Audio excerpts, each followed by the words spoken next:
আচ্ছা তোমরা কে, কে চায়ের সাথে এই ছোট, ছোট সিঙ্গারাগুলো খেতে ভালোবাসো? আমি কিন্তু এই প্যাকেটগুলো যখনই পাই কিনে নিয়ে আসি।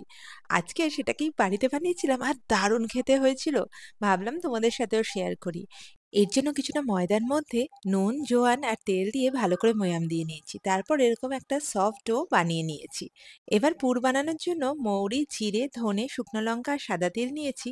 আর গুঁড়ো মসলার মধ্যে হলুদ, লঙ্কা, ধনে, আমচুর পাউডার আর কিছুটা চিনি নিয়েছি। সাথে কিছু চানাচুর আর ভুজিয়া ছিল। সেটাকে দিয়ে একটা গুঁড়ো বানিয়ে নিয়েছি। অনেক সময় চানাচুর পড়ে থাকে, নরম হয়ে যায়, খেতে ইচ্ছা করে না, তখন এইভাবে বানাতে পারো। এবার কি যেভাবে সিঙ্গারা বানাও ঠিক সেইভাবেই এটার পুর ভরে সিল করে নিতে হবে। সবচেয়ে মজার ব্যাপার হলো 7 থেকে 10 দিন এটাকে রেখে খেতে পারবে। দোকানে যে তেঁতুলের চাটনি দিয়ে বিক্রি হয়, সেই তেঁতুলের চাটনিটাই আমি ঘরেই বানিয়ে রেখেছিলাম।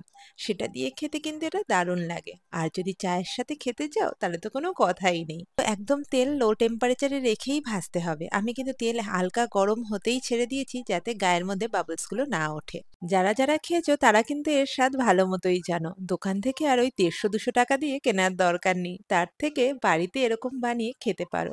রেসিপিটা কেমন লাগলো সেটা আমাকে কমেন্টে অবশ্যই জানিও।